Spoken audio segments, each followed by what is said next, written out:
Hi everyone, welcome to HigherEdLive. I am your guest host tonight. My name is Nick DeNardis, and I'm the Director of Web Communications at Wayne State University and host of EDU Checkup.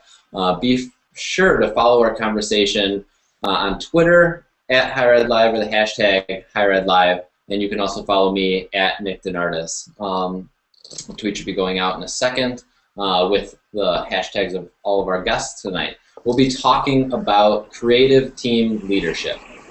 But first, a word about HigherEdLive sponsors for tonight's show. Omni Update is the leading web content management system provider for higher education. The company's web CMS, OU Campus, is secure, scalable, with great tools and features, deployment flexibility, and an awesome user community. In fact, it was the highest ranked CMS in the customer satisfaction in customer satisfaction in the 2010 EDU Guru survey. If you need a CMS, check it out at omniupdate.com. HigherEdLive is sponsored by Integral, the creators of the Schools app, a private Facebook community to boost enrollment and retention. Check out their blog, Integral Insights, for posts on admissions, marketing, student engagement, and social media in higher education. We're tweeting a link to the blog right now. So let me take a second to introduce our guests tonight. Tonight we have Bob Crisler, Ben Callahan, and Nick Johnson. And I'm going to have them introduce themselves, actually. We'll start with Bob. Hi, Bob Crisler. I'm Director of the Department of Internet and Interactive Media at the University of Nebraska-Lincoln. And we're a sort of tiny little division that grew up in university communications, but we brought in a new CIO at the university level and started having a good relationship with him, and eventually had conversations with the Director of University Communications and the CIO. And now we're in a dual report role between, essentially, information services and university communications here. And let's go to Nick next. Hey there, I'm Nick Johnson. I'm the Director of Marketing and Communications in snowy South Bend, Indiana with the Fighting Irish. We are a unit with web, print, and multimedia within the university communications structure. Yeah, that's us. Awesome. And Ben? Hey there, everybody. This is Ben Callahan. I'm the president of Sparkbox in Dayton, Ohio. You guys hearing me okay? Yep. Yeah. Okay. We are, again, based in Dayton, Ohio. There's a team of about 13 full-timers, and we have 3 apprentices on our team right now, which I think is one of the reasons I'm pretty excited about this conversation in particular. So. Awesome. And a little bit about my role at Wayne State University. I oversee a team of 12 web designers, developers, writers, and students. And we oversee, we're part of central marketing, and we oversee most of the public-facing websites on campus, social media, digital signage, and email communication, kind of internal and outside of campus. And so not all of it, but a large majority of it. And we kind of work as, have like a chargeback system on campus. So we're not generally funded, and so we do have to kind of do work to keep the positions there. And so I've gathered everyone here tonight to talk about creative team leadership. And before the show, we actually had a few people ask what we mean by creative, and there was, I guess, the assumption that a creative team is only designers and UX people. But I think, you know, in this context tonight, we'll be talking about creative as in anyone who creates something, and primarily for the web and or digital environment. And that includes programmers, writers, project managers, people who are kind of like creative in their own right. So not necessarily the traditional creatives and or just graphic design people. And so this is a huge topic, and there's a lot to cover. So I think what we'll probably do is go through some of the, I guess I don't want to say basics, but kind of some overarching things. And if anyone has any questions on Twitter or anything like that, we'll definitely address those. I know we have one so far, but just tweet with the hashtag HigherEdLive, and we'll get to them as we go. So I guess, for me, I'm just going to throw this out there to anybody. Anyone might guess, what constitutes a team? There's a lot of web teams out there in higher ed, at least, that are maybe just one person, or maybe 1 person and a half-time person or something. What is constitutes kind of a team? Well, I'll start, I guess. I think it's like a group of people working together with a common purpose. I wouldn't want to say necessarily it has much to do with the number of people. Some situations are just smaller groups, some are larger, but, and really interested in, say, in our situation, the university's mission or higher education mission in general. So, yeah, go ahead. Yeah, I think I would tack onto that really about the size. At ND, our web team with students is probably 11 or 12 people, and we head out to different conferences, higher ed web, what have you, and we meet the vast majority of teams that are more like 2 people, 1 person, 3 people, right? And so we acknowledge that our situation and a lot of the larger schools is probably a unique one. So yeah, I think you can be a 2-person team, and you got designers doing development, doing project management, doing invoicing, and that's a really beautiful thing too. Mm-hmm. I'm happy we have 12 though. I could jump in quick too. Yeah. If I try to break it down, I guess in my mind it's really about the collaboration. So you can have a bunch of people in the same group that are not a team, Yeah. And so for us, we have 13 people on our full-timers right now, but we break them down into much smaller teams to work together on projects. And we have a lot of sort of cross-pollination of disciplines that we're trying to encourage in the office, where we have back-end devs and content strategists working together to try and solve problems sometimes. That it just depends on who the right people are for the job. So for us, the team structure is very, very dynamic, and I think it really comes back to the idea of who's collaborating at any given time. Yeah, that's great, and that really got me thinking about how these teams of maybe lower numbers than 10 or 12 or 13 within the institution can reach out across the institution to find writers or creative pockets within the rest of campus and collaborate to kind of be an ad hoc team on specific projects and or rely on other places for resources, and almost kind of managing their own work and, I guess, indirectly managing the work of others, even though if the reporting relationship isn't there. Mm-hmm. Yeah, I think that's extremely smart, and I think that it's kind of twofold. I mean, obviously you're bringing together creative people, you're bringing together more institutional knowledge, but also, especially for those of us in a cost recovery scenario, and like even beyond just kind of earning back, but just wanting to serve the university, you're just furthering those connections and those relationships that have to be solid if you're going to get any kind of positive work done from the position that we're in. So as often as we can invite more people to the table and make them feel like they're a part of something, we try to do that. Yeah, that's awesome. And that, I guess, brings me to my next point. What is different about creative work that, say, somebody in internal audit or HR or even just like somebody who works maybe as an administrative assistant or something at an institution, or I guess any role that I guess wouldn't be deemed creative? What kind of constitutes that creative difference for an employee? Well, I think for a lot of that audience, they sort of view creative work as something that is sort of mysterious. and it's hard for them to understand, you know, that it's really building something, and in many cases, kind of building organically. And you know, it might be a first version, but you're really never done with it.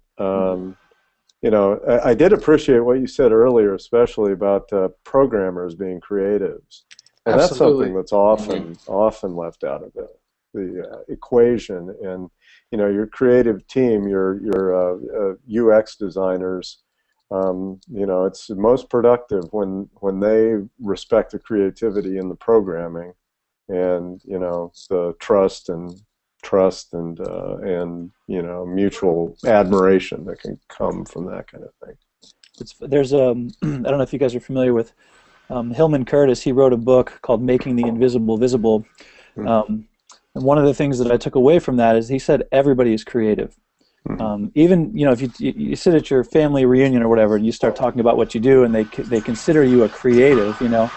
But the truth is that all of us, any human being has the ability to create. Some of us are a little better at it than others, maybe, and maybe we've honed our skills. But you know, speaking sort of from my perspective, where I'm dealing with clients a lot, one of our jobs is to try and bring our clients into the creative team. You know, we can't be successful if they're not going to participate with us. And a lot of times we find that there's interactions where somebody is saying, hey, I'm not the creative, you guys go do your thing. And that's an attitude that's actually gonna be very detrimental to a team. So what we've tried to do is, we don't want to speak down to people at all. We want to make sure that we're being very inviting with the process and providing a voice, you know, or at least a structure for somebody to have a voice about any work that we're doing.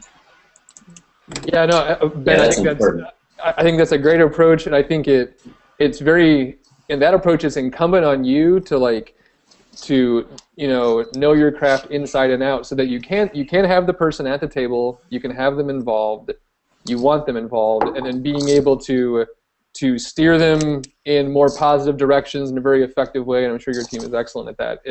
I think for me, when I think of what separates it, Nick, like to your original question, it's like you have to acknowledge and accept the subjectivity of the whole thing, like, immediately, right? And you know, if you can be okay with that, you know, it's, you know, acknowledge that it's there, and that, you know, beauty's in the eye of the beholder, and there's lots of ways to come at a problem.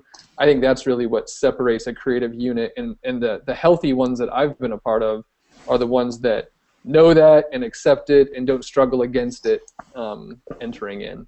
Yeah.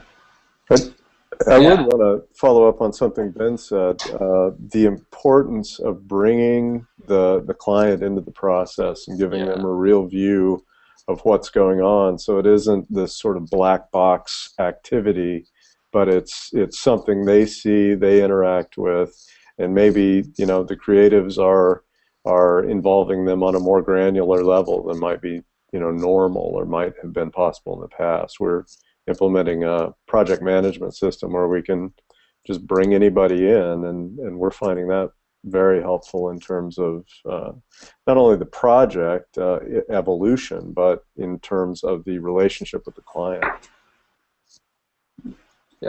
Yeah.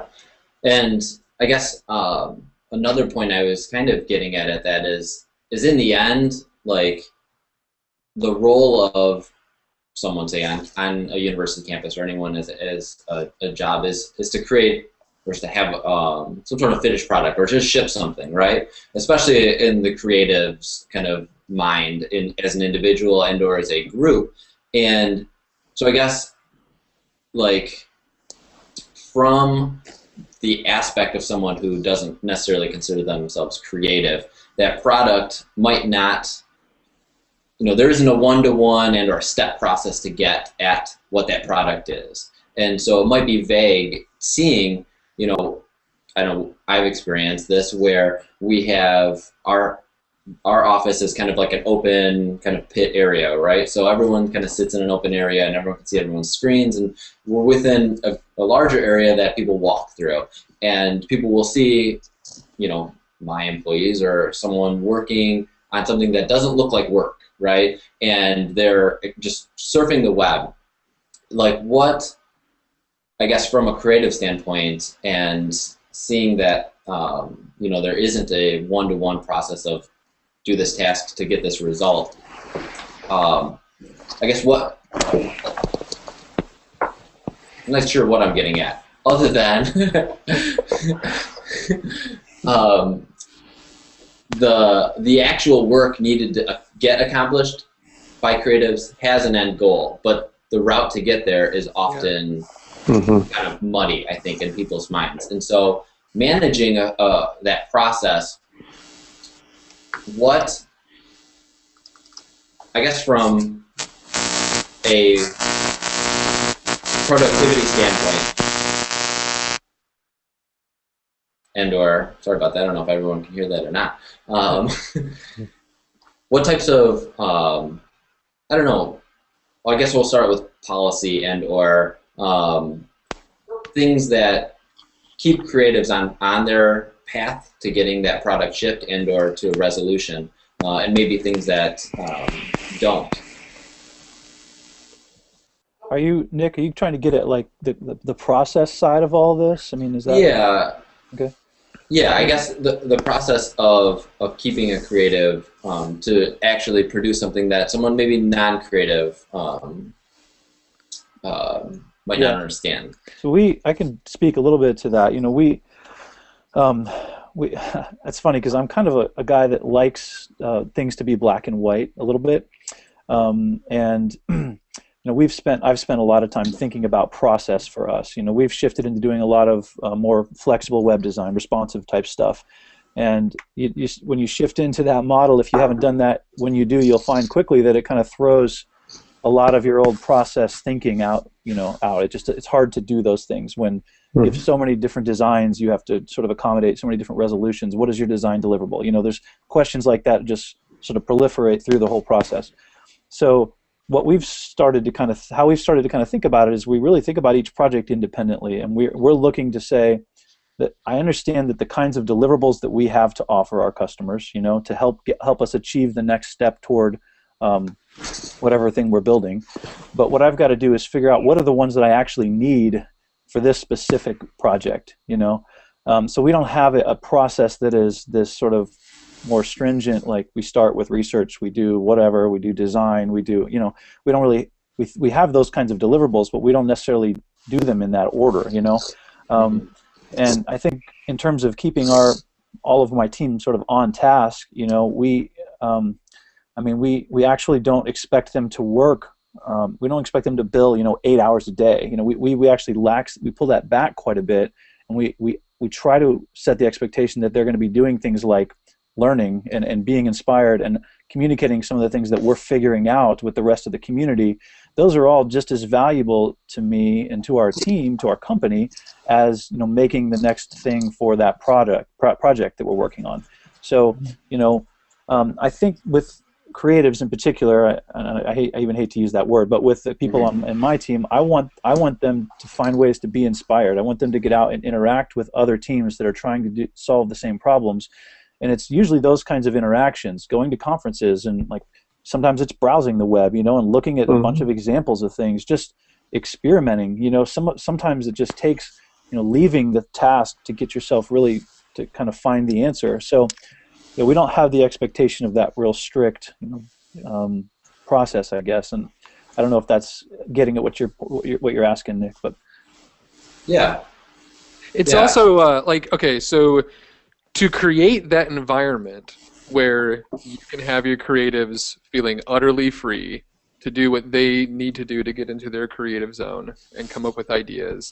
It sounds trite, but it really is. I mean, isn't it just all about trust? You have to completely trust in that A, they're insanely talented, like you hired the right people, and B, that they're using their time effectively, and they have to trust you that if they log 20 hours instead of 41 week from a cost recovery standpoint, that it isn't you were screwing around, or they have to know that you trust them. They have to trust you that you will block and tackle for them if people above you come and say, well, what's up with this product? What's up with the timeline?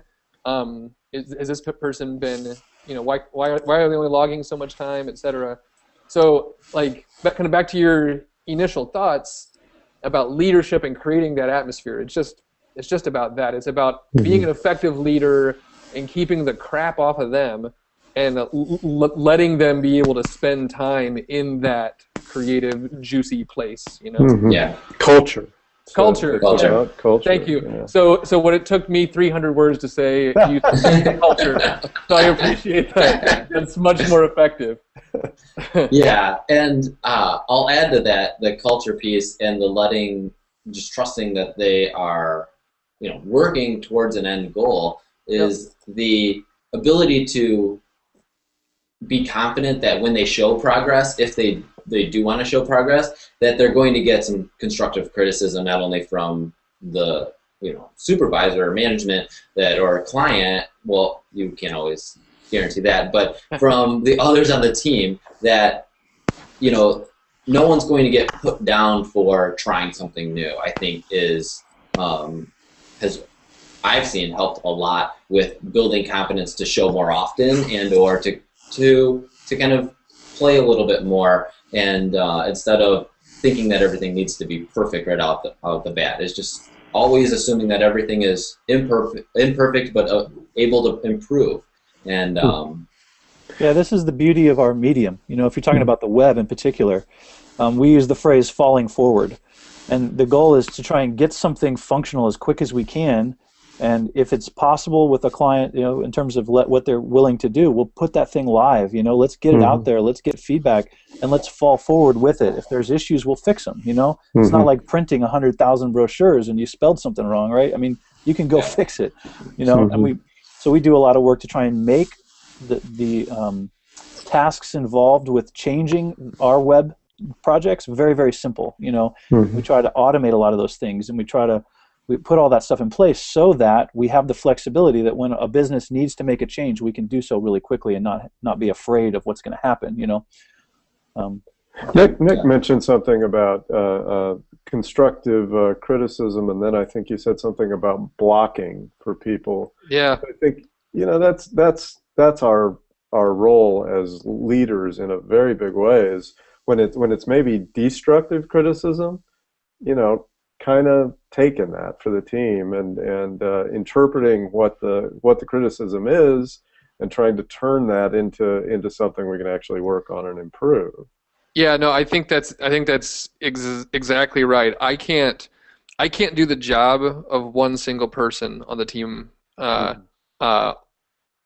job I can do, the best thing I can do is free them up to be the best that they can be at their job. I mean, that's just our end product is stronger the times when we're able to make that work. Yeah, I would say too that there's another side to that coin, and this is kind of back to the collaboration standpoint, but our viewpoint. But the idea, I've heard a lot of people talk about constructive criticism, and I've also been in a lot of scenarios where criticism is being given constructively, and you've got individuals that can't. That aren't very good at receiving it, Yep. yeah. So we have to be really good at giving criticism, but we also have to help our people get better at receiving it, and that is part of this job, It is. So there's a whole personality type, of this sort of the guy who wants or the gal who wants to be known as the one rock star, and we try to avoid that kind of thing because that person does not fit into a collaborative team. It's really hard to make that work. So, that comes back again to culture, to trust, building all that stuff so that you don't have a team where you've got, one or two people who are seen as rock stars that kind of get the credit and don't take critique from anybody, I'd have one other thing I'd like to add to this bit of the conversation. There was a fellow named Steve Jobs, love him or hate him, but eminently quotable. And when they were developing the Macintosh and things were going kind of long, I think it was like 4 o'clock in the morning, and he just bellowed, "Real artists shit. You finish. Yeah. Yeah. Yeah, totally. I love it. Cool. So let's get to some of these questions from Twitter here. And I'm just going to call on somebody and ask a question here. So let's start with Bob here. How do you help people pull creativity to the forefront? And I don't know if this is coming from, I think this was early on. It was probably when we were talking about maybe clients and or non-creatives in the creative process. And so people who maybe don't consider themselves creative but find themselves in the midst of a creative project and or being a client with a bunch of creatives. How do you get them to think like a creative? You know, I think if we make it a big process sort of question or put a lot of pressure on people, that can be counterproductive. But if you invite people into a conversation, I think most people kind of find the whole brainstorming process, and I would never invite people to a brainstorm. I'd invite them to a meeting and we just sort of brainstorm. But I think people love that kind of thing, scribbling stuff on a whiteboard, just. Yeah, I'd agree with the whiteboard piece. It definitely requires that you set aside your presumptions or your assumptions about the solution. A lot of times we see people come to us. In fact, I've been talking with some of these guys even earlier about this whole idea of carousels on home pages, right? And I know the guys at Eric at Notre Dame's been all this stuff, but there's this expectation that a home page is not a home page unless it's got a carousel or a big old image, And I think that we a lot of times clients, but even ourselves, we find ourselves falling into these ruts, where it's like. We just have this solution that we go straight to, and part of the way I think that you can pull or tease out some of that creativity from people is just to set those presumptions aside, and let's go back to the core problem that we're trying to solve and just talk about the problem, And if you talk about the problem with a few smart people who maybe happen to have brought their brains to a meeting, then you start to have a brainstorm, And that's what really that's how you do it, It's just get back to that root problem. I love to ask people, why do you have a website? Yeah. Because usually there's a long pause, I guess the second part of this question that got me thinking, especially for you, Bob, is I know one of the directives of, I don't know if it was your president or somebody, was to have a central or one standard kind of look across the board. And how does that affect the creatives on your team to be creative within that, what essentially is a very constrained type of environment, design-wise at least? Yeah. Well, I think it's a different set of problems. You're designing inside of a frame. We're continuing to iterate the frame, but I don't know. It's a double-edged sword.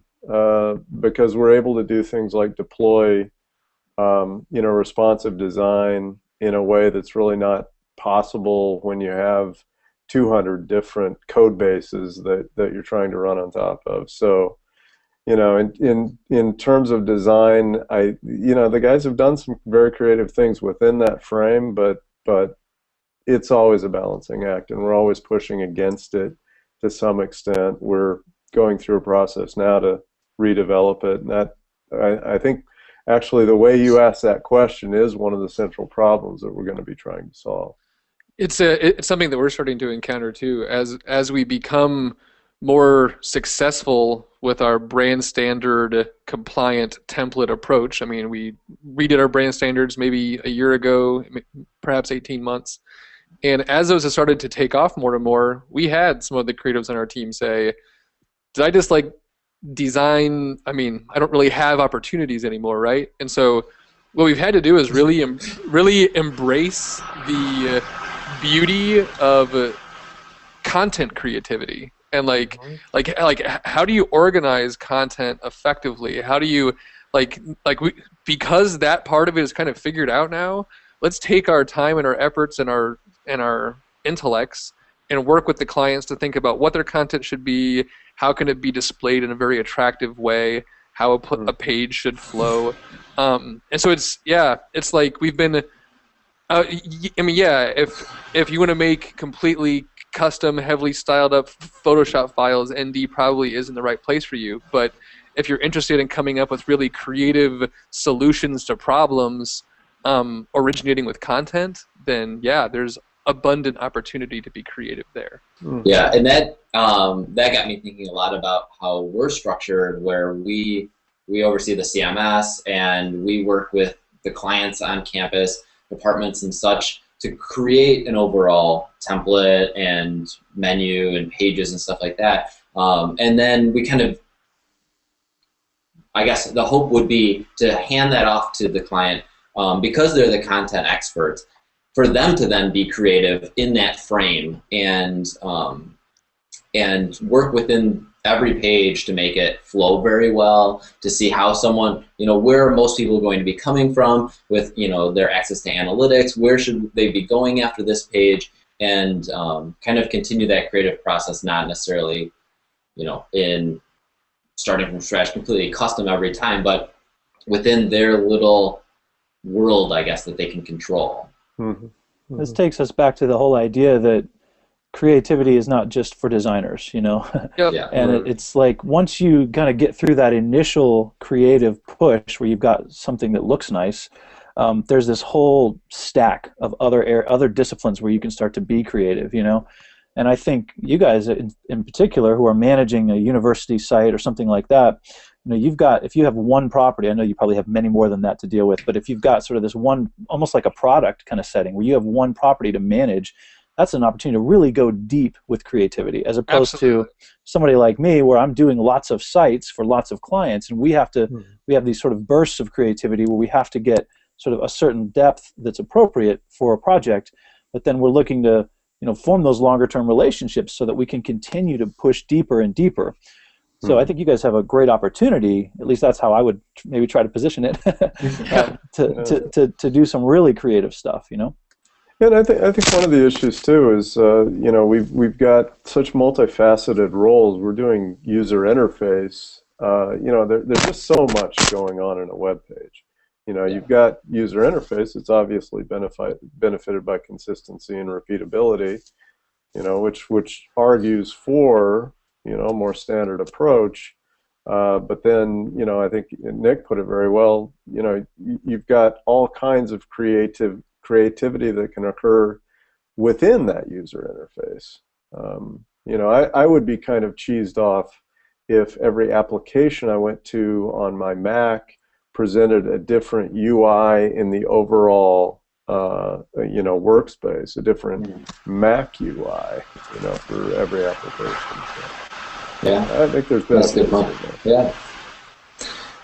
I want to shift a little bit. I know we've been talking a lot about just the role in creativity in kind of our products that we create, and I want to go a little bit into kind of management of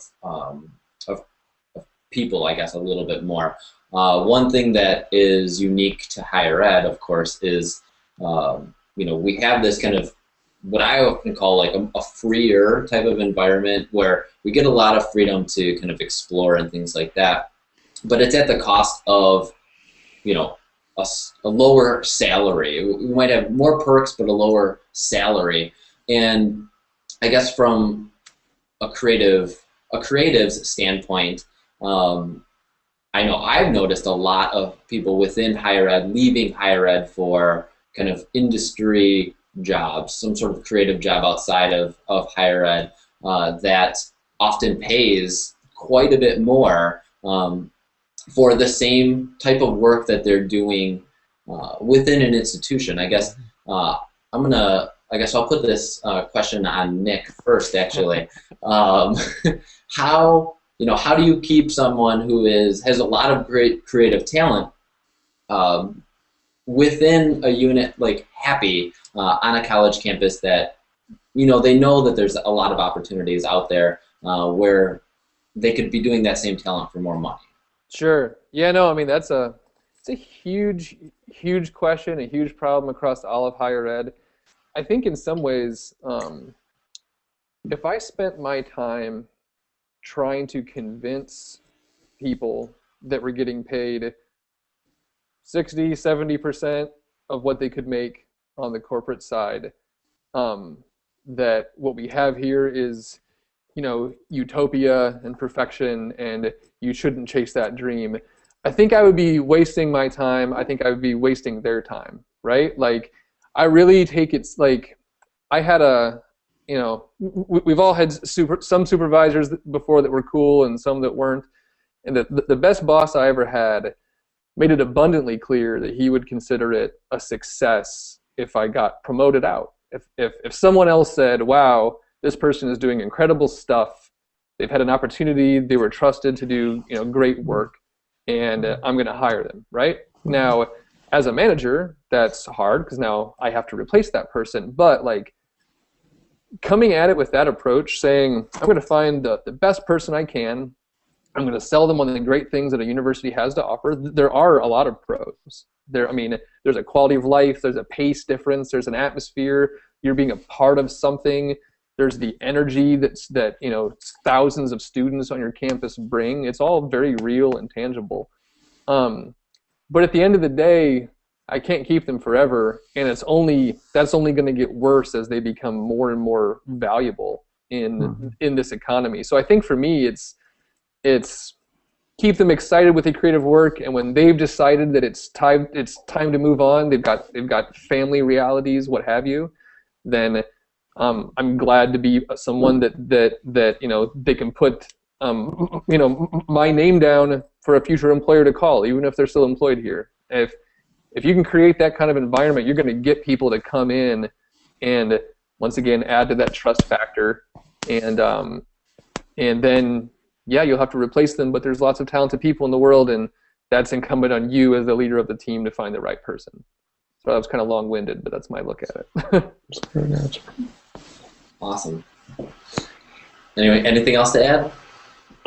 It's a tough environment. I'd just say it's a tough environment, but I think we all, in addition to blocking, we go to bat for our people, to overuse sports metaphors, and you're not going to get the gravy train that you might in corporate work or whatever, but it is a pretty special environment, I think. It really is. I can add a little bit to that, because I can let you guys know that even though I don't work at a university, this is not a problem that is unique to universities. I have a small shop in Dayton, Ohio, right? So it's actually kind of hard for us to attract people who want to. I don't at this point, we don't have people remoting in, so if somebody wants to work for me, I have to find someone who's willing to who already lives in Dayton or who wants to move to Dayton, now I love Dayton, and I can sell it and all of its benefits in the same way that you could sell how it is to work on a college campus, but and there are other things, being part of something like Sparkbox is this different but the same as being part of a team like maybe you have at ND, so there's always, all I'm saying is that there's always a tier above, and there's always sort of the idea that as the person who's managing a team, you have to think, you can't be naive enough to think that you're going to keep people forever. And it's your job to make sure that when they leave better. And so, I mean, that's exactly the only way to see it. And that these people are your biggest asset. You can add up all the computers and whatever tech you've got, nothing, right? I mean, people come to us because we have brains, because we have smart people who are figuring these problems out. And the people that are sitting on your team that's your biggest asset. So you have to prioritize them. If there was one other just quick thing I could throw in there, I know it probably sounded like I was kind of throwing in the towel, like, oh, I mean, everyone's just going to leave. But, like, there are obvious. I mean, so look, in the university environment, oftentimes the insurance plan is very, very strong and absolutely included. At ND, they'll pay for half of Notre Dame's tuition, which right now is like $50,000 to go to any school in the country for your kids if you're employed there at the time. So there are other hard, tangible things that come along with the higher ed environment too. And we always have to encourage people to not look at just salary, but to look at the entire pot, quality of life, and the whole pot, including insurance and what have you.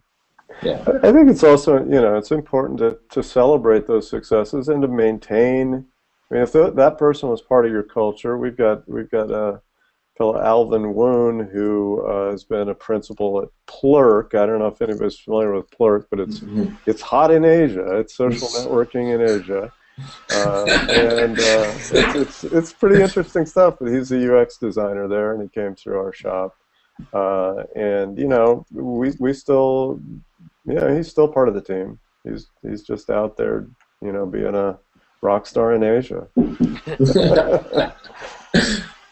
Awesome. So I guess that question really went to the benefits of keeping somebody who is really great at their job. I guess going back into some of these questions that we have here, how do you approach a team member who maybe has a reoccurring issue that you've tried to correct in the past and it just hasn't worked out? How do you deal with that? Does anyone have a story or anything personal? That's something I want to address on anything that would be recorded. So yeah, I can take a stab at that one, even though half my team is watching at the moment. And look, so this isn't anything about anybody in the team. It's about being the leader of that team, right? I think it's my experience, and I don't know, tell me if this is true of your groups as well, that communicators often make good managers from kind of like good raw talent managers. Obviously, they're probably effective communicators. They can speak what's on their mind. They can see what other people are putting off. They know a lot about the environment that they're in, but they often believe in their ability to communicate enough that they don't pay attention enough to what being a manager really is, and kind of doing some of the hard work of management. There's things to learn, right? I'm talking from personal history here. I managed 2 people. I was crummy at it. I managed 10 people, and I had to learn. I had to become an improved manager, and so I went through some corporate-y HR managerial training, which I would have scoffed at, but it was abundantly helpful, and it's something that the corporate world knows a lot about, how to handle people that are having work issues, how to deal with employees, and it's something that I think in higher ed and with communicators we don't always know very much about. So I think for me it's all about clarity of expectation, and they got to know what the ramifications are for screwing up. I mean, you have to tell them what the problem is. You have to verbalize it, and you have to let them know what the ramifications will be. And if it continues, you have to be prepared to act on what you said. Right? It's about being kind of clear and consistent. And you have to help them solve it. Yes. It's not something that you just tell. It's in the end, it's your job to also to help them get better at it. You know? So now that can come in a lot of different forms. But the other thing that I love, so I'm actually by default I avoid conflict at all cost. But one thing that I've learned, just being in this business for a while, and this goes for relationships with clients or relationships with employees. Any really, and in fact, the analogy I could use is, I don't know if maybe if you were in the military, if you have a grandpa or something who was in the military, and you can talk to them a little bit about relationships that they had with people at a time when they were in a very stressful scenario, or literally in fighting together for a cause, and working through something really challenging, and that actually applies to this. So this is a tough situation, right? If you've got an employee who's just not performing. But if you can find a way to work through it with that employee, you better bet that there will be a rainbow at the end of that. A much more loyal employee. Yeah, exactly. That's what I'm looking for. So and it's so opportunities as much as they are challenges is all I'm saying. Exactly. Well, it's so important to think of people as the whole person, because sometimes this stuff's things are bleeding over from their personal lives, and absolutely, just being sympathetic. Yep. And I think that I don't know, people higher up at ND wouldn't want to hear me say this, but we aren't curing cancer here. Like we're trying to do a great job at communicating our universities, and we're doing our best, and we're all working hard at that. And yeah, if I've got somebody really falling down in my area, I'd rather try and help them solve the problem than like come down, you know. Mm-hmm. Mm-hmm. Wow, those are great insights. I think, Nick, you touched on, we had this question earlier from Jason Woodward about managing,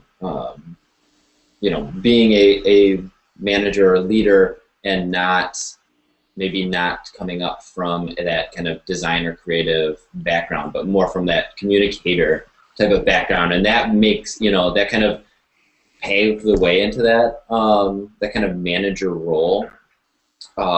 And you mentioned that you went through leadership training that was really helpful, but like that leadership training probably did not include in some creative, like how to talk to creatives or anything like that. It was kind of those, I guess you would think of it the same thing, like you got a computer science degree, now what do you do with it? Like, it's not really applicable directly. Like you then have to apply that to your environment. And so I guess working, as a non-creative, say, and so you went through all the leadership training you could, do you have any advice to someone who, on how to talk to creatives? Yeah, so I guess the best way I can answer it is this. There have been projects and there have been times where I let what I wanted, what I thought the product should look like, I came in and perhaps voiced it too loudly or tried to steer it too much in one direction. And you always have to remember the role that you have in the room. Like you might feel like it's you and 6 friends or you and 6 other people that are thinking through a problem together, but also so from their vantage point, they're in the room with the person who writes down at the end of the year how high their salary should be, right? So like they are flavored a little bit by your presence in the room.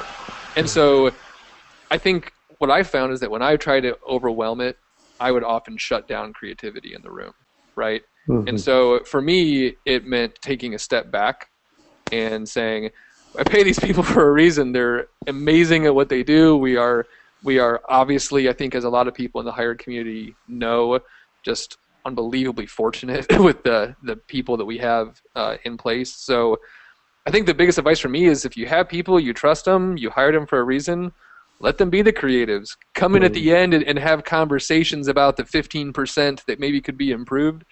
But I let them go, let them do, let them create. I would follow that too. I do the same thing, but then sometimes you find things just start going in circles, and sometimes you have to make the decision for the team. Sure, exactly. Move it along. Cool.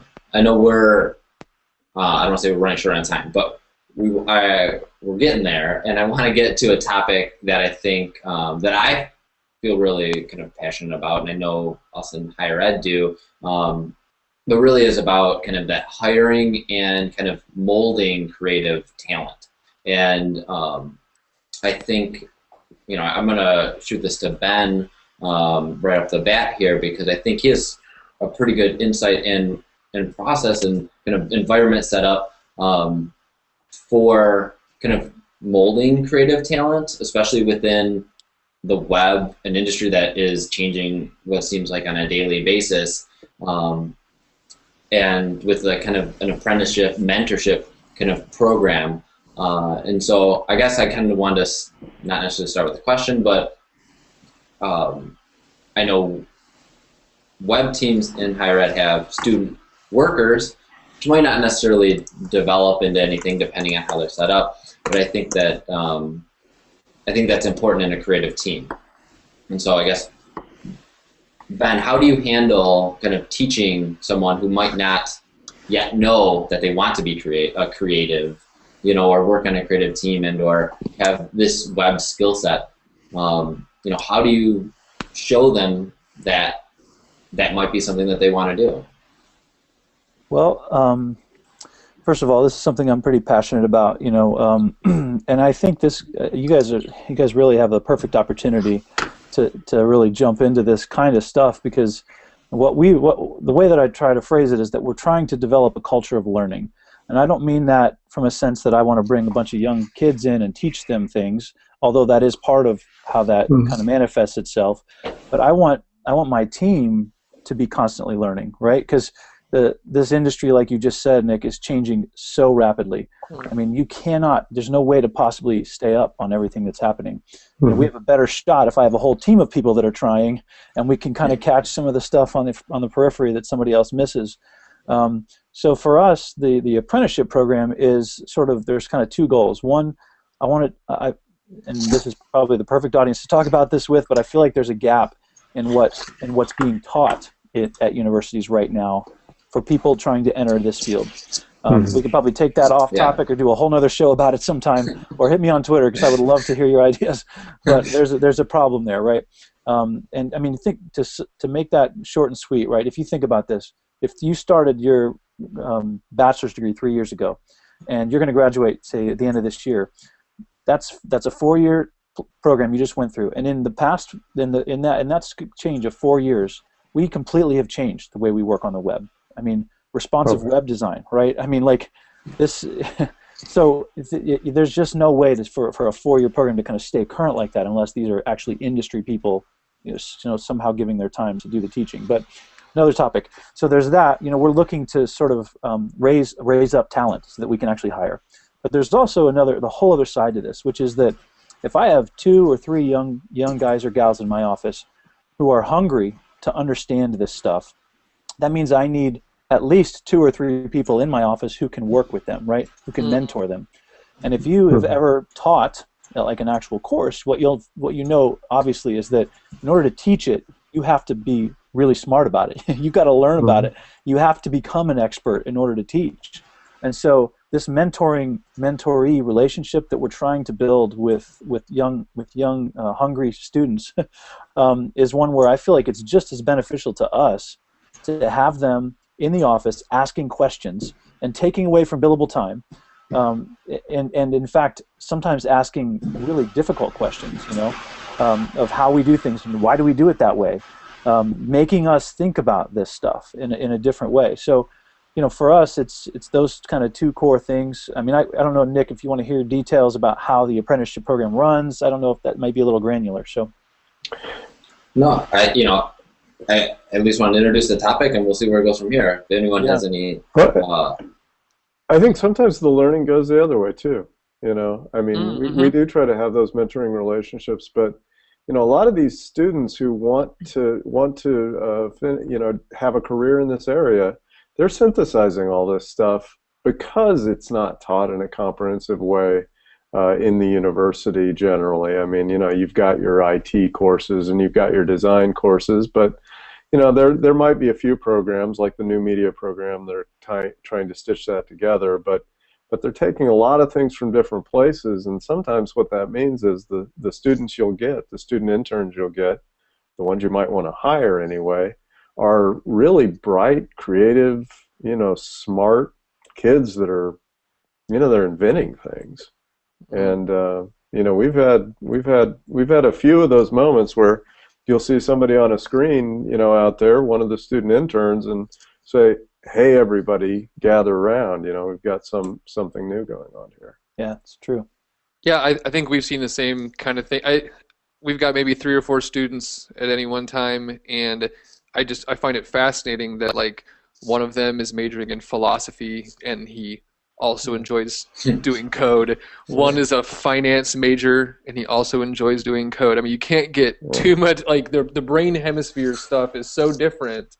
We've got artists and we've got scientists, and yet they're both doing code. And I think that as we spoke about earlier, programming code, it's art, it's science, it's all of it. And seeing their code sets and saying, well, that's 2 very different approaches.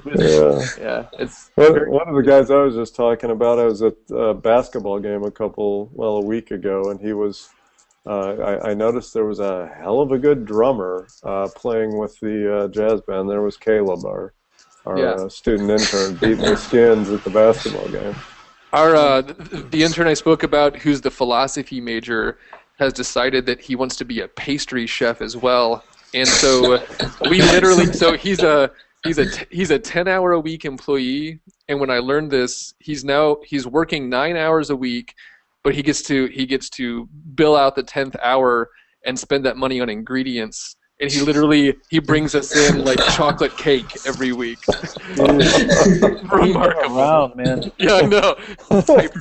Yeah, we've all put on like 10 pounds, but it's been abundantly worth it. So really quick, a couple resources for people if you're interested in getting some really high-quality education happening without having to actually come up with a curriculum yourself. You've probably heard of Code School. I mean, those guys are putting some amazing stuff together. Yeah. So Code School's fantastic. Code Academy, code.org. I mean, this stuff is coming up all over the place. You know, people are recognizing the same problem with curriculums and just how people learn and all this stuff, and they're trying to kind of solve it. And they're using the tools that we build, you know, the same medium we work in, they're using that same medium to help solve the problem. So there's some amazing resources. They're not that expensive. Well worth the time and well worth the money. We use all those things, you know, for our apprentices as well. So I guess that comes down to a question of, does work speak for itself, and does the university degree matter as much in the industry that I guess we're in, speaking specifically of the web industry? Probably not.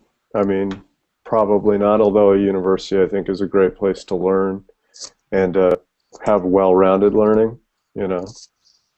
I mean, university, it doesn't change the fact that university degrees are worth a lot. Yeah. You know? So. I've not yet hired somebody that did not have a at least a 2-year under their belt. But I would be open to it, though I do think there's something about the atmosphere that is higher ed and knowing how faculty can be and knowing how students can be and knowing that in the summer the pace slows down, but up to, you know, leading up to Christmas break it's a frenzied environment, like knowing that, you know, you're probably a little bit more adept at handling a job in our shop. We definitely don't see, I mean, I definitely see value in education, like a formal education, so I don't want you to hear me saying that that's not important, but you know, that's not the primary factor that we're looking at when we're hiring. Agreed. You know? Yeah. Yes. All right, last question here. How do you balance managing and leading with your own creative work? I guess, does anyone want to take that? Because I guess from my standpoint, I see that as, you know, no one starts out as a manager, right? We all kind of come from some sort of background where we did some actual work, I guess you would say.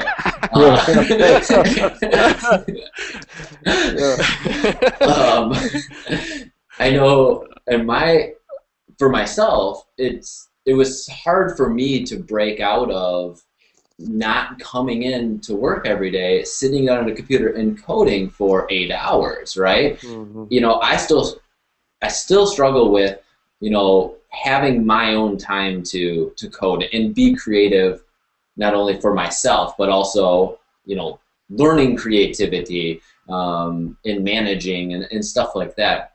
But I know I struggle with that kind of balance of that manager role and creative role in my own kind of daily life. I don't think that it'll ever be balanced, but you know, how do you guys kind of deal with that?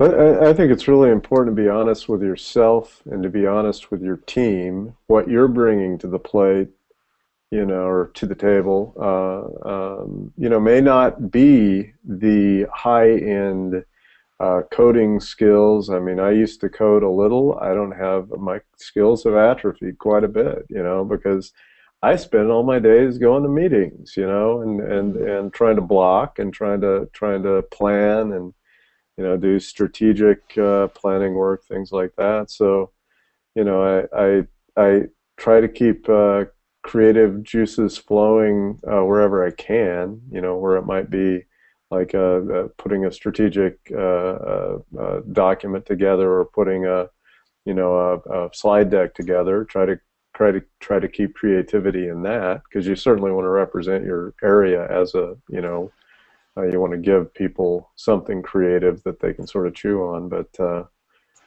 I don't know. I guess I'll leave that there. In my private life, still do a lot of photography and stuff to keep my creative part happy. Yeah, in the same way that I want my team to have, great, quality of work life, I want the same for myself, and their quality of work life is going to be improved if my quality of work life is improved. So, yeah, I think it's, were I to divorce myself entirely from our creative process, I don't think I'd be happy at work. So, 5% of the jobs that come in, I take a pretty active role. I'll step in and I'll be maybe the creative lead on it. I make a point of not choosing the largest projects that would appear to have the most, profile to them. But yeah, I like to be involved with that. I try not to get in their way too often. I make it clear that if they're looking to have a creative meeting and invite people for some whiteboard time, that I'm available and I'm interested, and yeah. Yeah, I mean, I think I similar to what you just said, I think is, I try to stay involved in a small percentage of projects, and then I've had to be pretty disciplined with myself in terms of setting aside a few hours a week to just try out some new stuff, Yep. This industry is always changing. You got to play with it. You got to experiment. And so, I mean, sometimes I think my guys or my whole team, feels like they have work to do and they don't have time to go do those things, even though I would gladly pay them to go experiment for a while too, and I do. But so I try to make it a point to spend some time doing that. We also have the Foundry, which is our blog, and we do a lot of writing there, and I ask all of my team to write. Not everybody's a great writer, but that's okay. Everybody has good ideas, so we work with them to kind of get it edited and get it into a format that works. But I also have to kind of model that with doing writing myself. So I write on our blog quite a bit and other industry blogs and that kind of thing. And that gets me into experimenting with some things that may or may not be sort of assumptions about how we work. And I like to do that stuff. So that's kind of where I get it mostly. Ben, how do you approach a team member who maybe is uncomfortable blogging and or kind of writing and putting their ideas out there?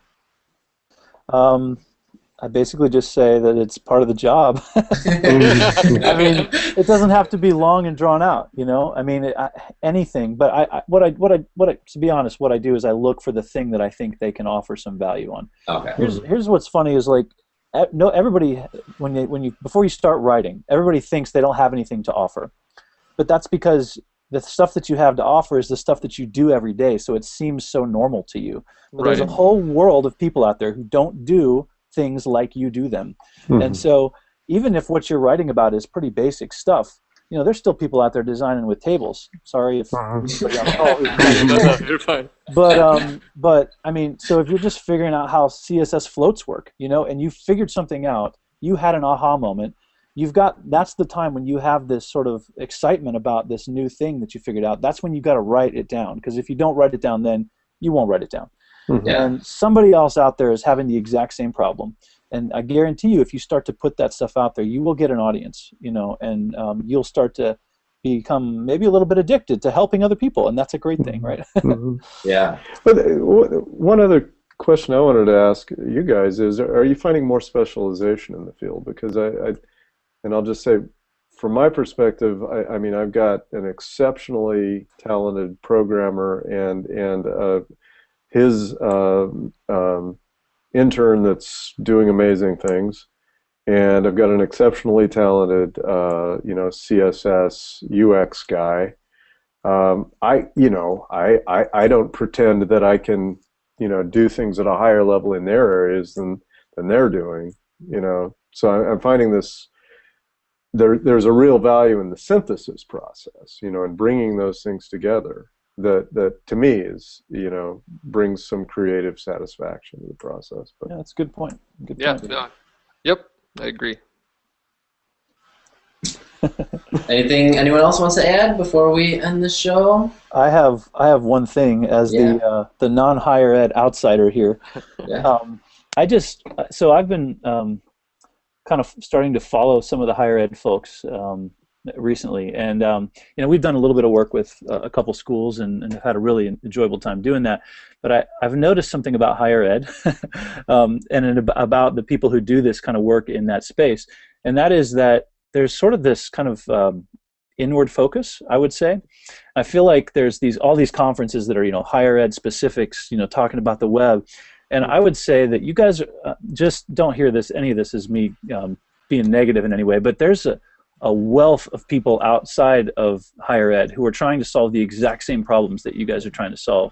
And we would love to hear some of the solutions that you're coming up with, and probably the people who are on here are people who are already blogging and writing and sharing their solutions. But I would love to find a way to try and sort of get some of that knowledge base out of what you guys are solving all the time. You're solving complex information problems. There's a lot of content on college sites generally. Mm-hmm. And so, there's a lot of people out there who need the kind of expertise that you guys can offer. I would love to find some ways to kind of tease that out from what you guys are doing and maybe invite some of the people in industry into conversations with you guys as well. So thanks for having me, I guess, is what I'm really saying. No, that's great. And I'm going to agree with you that there is a lot of talk within higher ed about higher ed, and getting out of that kind of bubble is really important from both our standpoint and from the outside world standpoint, because we do. Yeah, you are right. Even from us, like, we'll design sites that have 7 layers of navigation down into the higher ed hierarchy. How do you design something that works well with mobile? You go out looking for examples outside of higher ed. They don't really exist. They don't do that. Yeah. So yeah, you're 100% reasons they're not doing that. Yeah. There's some good reasons they're not doing that. Yeah, exactly. Exactly. Because they actually, exactly. No, but you're right on about the kind of the insularness of higher ed sometimes. Yeah, it's a conversation that we've had internally to our team, and been fortunate that a couple of people on our team have been asked to speak at some non-higher ed conferences that are coming up here soon. So yeah, we're hoping to branch out in that same way. To come full circle, we talked about carousels at the start of this, and Yeah. there's this sort of echo chamber. The edu-style blog. Everybody's got news, everybody's got events on their homepage, and everybody's got a carousel. Yeah. Some even have the message from the president. Yeah. Cool. Well, thank you all for joining me tonight. Not only my guests, but everybody watching. I think this was a great conversation to have, and I know we're all over the place, but we'll continue it on online. And so next week, join Amy Mangle, head of marketing at Reed Media, and Rich Ojo, AVP of communications at the University of the Pacific in Stockton, California, as they talk about communications organizational structures in higher education and why it's important to have a seat at the table with the president. I think that's it.